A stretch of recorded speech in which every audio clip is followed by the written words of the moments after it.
एका कढईमध्ये 2 मोठे चमचे तेल गरम करून यामध्ये जिरं, मोहरी, मिरची आणि 2 बारीक चिरलेले कांदे फोडणीला द्यायचे. चिमूटभर हिंग घालायचं. आता हे सगळं परतून घेतल्यानंतर यामध्ये चवीप्रमाणे मीठ, पाव चमचा हळद घालायची. सगळं मिक्स करून झाल्यानंतर यावर अर्धा किलो इतकी चिरून घेतलेली भेंडी घालून घ्यायची आहे.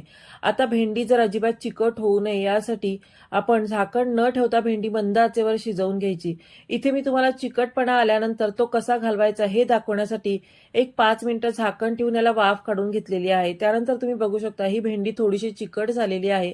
आता हे चिकटपणा घालवण्यासाठी यावर आपण अर्धा चमचा धणेपूड, पाव चमचा गरम मसाला आणि सोबतच एक लिंबाचा तुकडा पिळून घेतलेला आहे. तर लिंबाचा तुकडा पिळून घेतल्यामुळे भेंडी अजिबात चिकट होत नाही आणि 1 ते 2 मिनिटं परतून घेतल्यानंतर यावर आपण ओलं खोबरं घालून घेतलेलं आहे.